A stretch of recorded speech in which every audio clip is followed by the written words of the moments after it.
Alright, so before I really get started, I want to say, sorry if me looking down at my phone every now and again gets annoying. It's not like a script on which I word for word have to say this, say that, but it's just kind of a few things I'm reminding myself to mention to kind of jog my memory, because I'm extremely inarticulate in real life. If I was going completely off the dome, this would just be a rambling, stuttering mess. So I'm sorry this gets annoying, but believe me, the alternative of me just going completely off the dome would be much, much worse. Um, anyway, what I wanted to get into in this essay, I suppose you could call it, is something you've probably noticed if you're observant of the world around you at all, or like to have political discussions, be it with friends or online.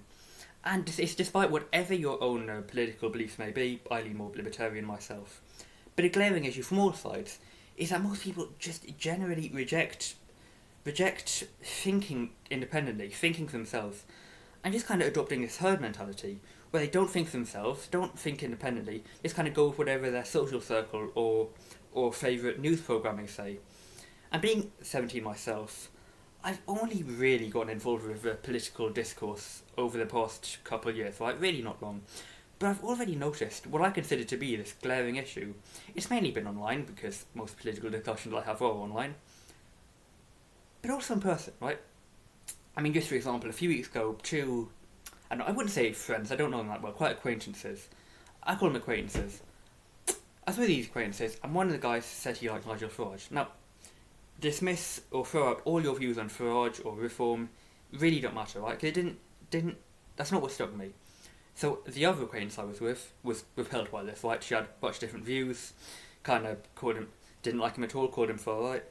But what stuck with me is that when the other acquaintance actually opened up about his opinion, actually opened up why he liked him and why he thought they would be good, she kind of shut her ears and was like, no, shut up. I hate when people enforce their opinion on you. And that's what really stuck with me. Sorry. The other lad actually tried to spark up a discussion about his beliefs, and the other acquaintance just said, no, shut up, pretty much. And as if like debating people, having your beliefs challenged, and actually interacting with those you disagree with is a less preferable way to live your life than just never do that and just live in an echo chamber, pretty much, never having your beliefs questioned and never interacting with anyone who may disagree with you. And I've noticed quite a bit online as well, right?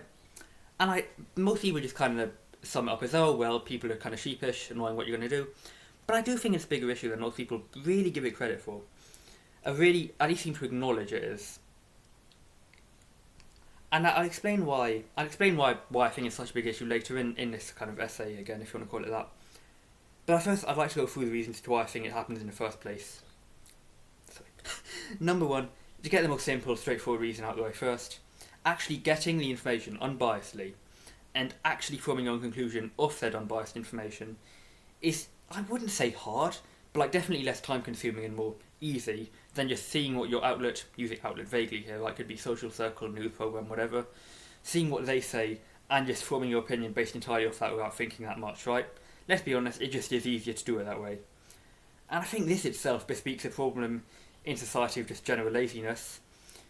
But that's sorry for that short point, but it brings me to my next point. And my second point is that I think media, if not incentivises people not to think critically, definitely capitalises on the fact that people don't think critically. And I think, just for example, most people watching Fox News or MSNBC, they aren't doing so to like take notes about, oh, they got this wrong, they got that wrong, or like in their head debating their points. No, right? They watch these programs because they're pre-positioned to likely agree with them on most issues, and I think that their viewers kind of take solace in the fact that that they're having their political beliefs and points kind of regurgitated back at them. They take solace in that, and it makes them feel more confident or justified in their pre-existing beliefs. I think that's more insidious than people realise, right? I mean, think about it. These massive media companies, in this case massive media companies, are pretty much banking on the fact that, that our viewers probably aren't going to think about this very much, to get away with what is, let's be honest, very biased news reporting. I also think it's quite insidious because oftentimes they'll dramatise someone's beliefs and hijack their fits, like the whole Project 2025 fiasco. I mean, how many people believed Trump would do that because they'd actually researched into his campaign and thought that was possible, versus how many people just did it because that's what their social circle were telling them that's what would happen, or that's what their favourite news programme told them that's what would happen, and be realistic. But to get to my final point, I did say short video.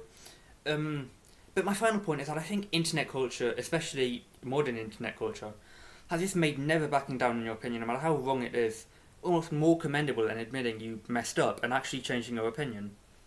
And I think what people call the debate bro scene is a perfect example of this. Now, I want to make it clear, I'm not counter-signalling debates, quite the contrary actually. I think debates are important. I think they're a very useful way of seeing which side you think is better and which side is probably more viable, simply by watching the debate and deciding who's doing better or whose argument seems stronger by the time that the debate is over. But what I do want to mention about, again, what people call like debate bros or whatever, is this idea of like good faith debating, right? It's like debating honestly, or being open to hearing other people's opinions in your debate. Newsflash, man, none of these political pundits debate in good faith. None of them, right? Like, anyone who debates, really, be it Destiny, Sargon, Vosh, Fuentes, none of them follow these goddamn rules, man. And, sorry, I just fucking had a mind about that. And I think this kind of emphasises this point of just, people see them doing that, and it emphasises the point among the general public of, never back down on anything, no matter how wrong you seem, just stick to it, and never learn and change. Another thing is, I think the internet, Twitter especially, will have just kind of fucked off, to put it bluntly, any sort of, any kind of understanding or nuance with the other side. And they treat you to see anyone you disagree with on really any political issue as just like evil or fascist, right? And that kind of steers people clear of the idea of actually talking to people they disagree with, because if they really were just these evil, horrid people, why would you bother engaging with them in any meaningful way, right? Thus, they get caught up in an echo chamber following this thought process. Anyway, with all that said and done, why does this actually matter? Well, beyond the fact that it's just really, really annoying to having to hear these uninformed takes of people who clearly haven't researched what the hell they're talking about, I think this normalisation and oftentimes downright encouragement of herd mentality correlates heavily to the presence of anti-intellectualism in modern day society, right? You have a massive, and I mean massive amount of people who, to my way of thinking, have just kind of been conditioned at this point to be sheep who don't really question anything they see. And people make up the society, right? So I think having such a large amount of people just not critically thinking will make our society less innovative and prone to misinformation, and I think we've seen a lot quite recently, Anyway, that's just what I personally think. Agree, disagree, feel free to let me know, and yeah, bye I guess.